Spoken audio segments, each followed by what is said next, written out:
Hello there. In this video, you will get 5 tips for long-haul travel. If you click this video because you are preparing for your first long-distance flight, do stick around till the end because you might find this video useful. If, on the other hand, you are already a frequent long-haul traveler, do share your own tips in the comments below. The rest of us will appreciate it. If we haven't met yet, thanks for dropping by. My name is Andrew and I post videos on travel and outdoor activities.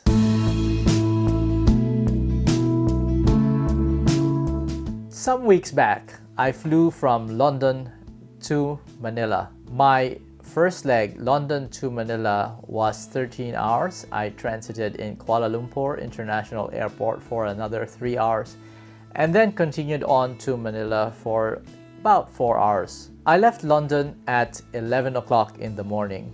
As far as I can remember, this was the first time I left the UK in the morning. And this was interesting for me because I am the kind of traveler who actually does not prepare for long-haul travel the night before or a week before. But what I do is I immediately try to adjust to the destination time zone the moment I settle down in my seat in the airplane. So 11 o'clock in the UK meant 6 p.m. in the Philippines. And if I were to follow Philippine time, that would mean 4 or 5 hours into the flight, which puts it at 10 p.m. or 11 p.m. Philippines. I was supposed to be asleep. But at 11 o'clock, 4 or 5 hours thereafter would be between 3 o'clock and 4 o'clock in the afternoon. And I am the kind of guy who does not take afternoon naps, so I already knew it was going to be kind of difficult for me. So let me give you my first tip. Tip number 1 is to adjust your watch to your destination's time zone. Adjusting your watch to your destination time zone and following it puts you in a state of kind of preparedness so that you tend to sleep according to the time where you are headed. So in my case, the plan was to stay awake for 5 hours and try to get some sleep. So I had the meal, I watched a movie, I grabbed my book to read, but unfortunately after 5 hours, I was nowhere near dreamland. I was wide awake. And even though science tells us that lesser oxygen levels at higher altitudes tend to make people drowsy, that didn't seem to have an effect on me. At 4 o'clock UK time, 11 p.m. Manila time, I was actually still very much wide awake. So stick around to the end of the video and I'll let you know, if you're interested, how it turned out for me. Tip number 2 is to have a full bottle of water with you in your seat pocket.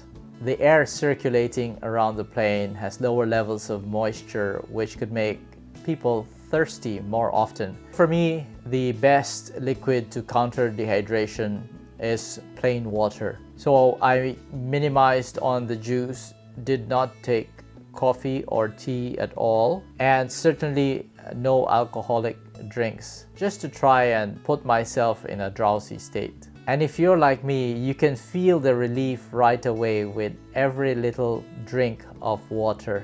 So having that full bottle of water right with me in my seat meant that I didn't have to wait for the flight attendants, especially at a time when they might be busy. Tip number 3, pick an aisle seat. This might be a rather unusual tip for many. If you are traveling alone, then this could mean a whole lot of difference to your traveling experience. If you are traveling with a partner or with friends, then this won't be much of a tip because you wouldn't have so much concern about stepping over them if you need to go to the toilet or get off your seat to walk around the plane.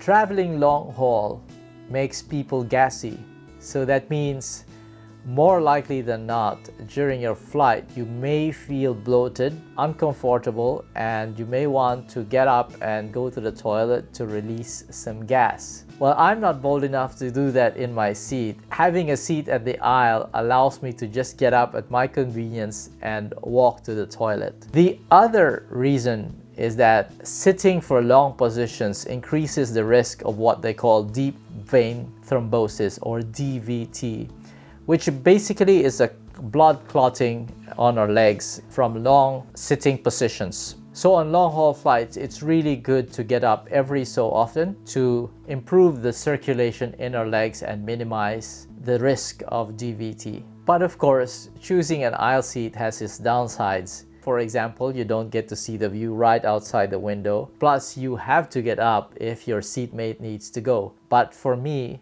I prefer to be the one interrupted rather than the one to do the interrupting, even though it's a perfectly understandable situation. Tip number 4, keep that vent or blower above your seat open. This is a tip I've learned only during the pandemic. So while modern airplanes have what they call HEPA filters, which in theory could remove at least 99.97% of dust, pollen, mold, bacteria, or any of those airborne particles of up to 0.3 microns. So that's really tiny. But with so many COVID variants going around at this time, I find comfort in the fact that just in case there are any of those floating around my immediate area, the blowers above me blowing that air towards me could hopefully drive them away before I could inhale them.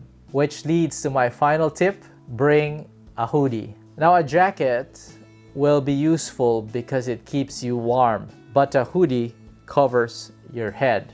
Now, if you're like me who doesn't like to wear any of those eye masks to try and get some sleep in flight, what I do is I pull the hoodie far enough over my head to partially block out the ambient light to allow me then to get some sleep. I landed in Manila on schedule at 2 o'clock in the afternoon the following day.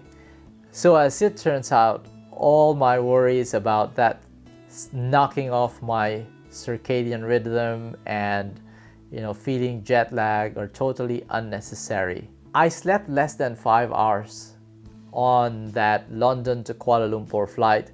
Naturally, I had to stay awake during the 3-hour transit stop in KL, but by the time I got to my seat for the flight from KL to Manila, I could hardly keep my eyes open. I was asleep even before the plane pushed off from the terminal and woke up only as we started our descent to Manila. So that's another 3 hours of sleep. Not bad. I got to Manila feeling re-energized 2 o'clock in the afternoon, so I'm thinking if I stay awake for another 8 hours, 10 o'clock, just nice.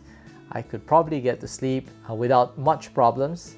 Family was there to pick me up at the Manila International Airport, and off we went straight away to the biggest IKEA in the world for the Swedish meatballs and to pick up some items for the house. So you could say that I got lucky because of that transit stop and that second leg of the journey from Kuala Lumpur to Manila, where I was really tired and I managed to get additional hours of sleep. So the next time, if I were to fly back to Asia from the UK, I would very likely choose an afternoon flight. Now, some travelers could cope much more easily than I could.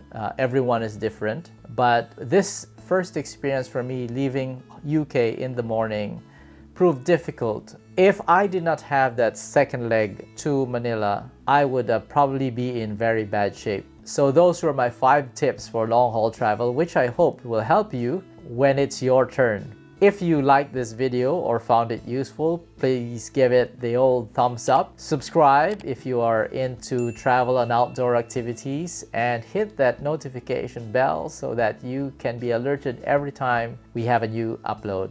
Thank you for watching, and I will see you in the next video.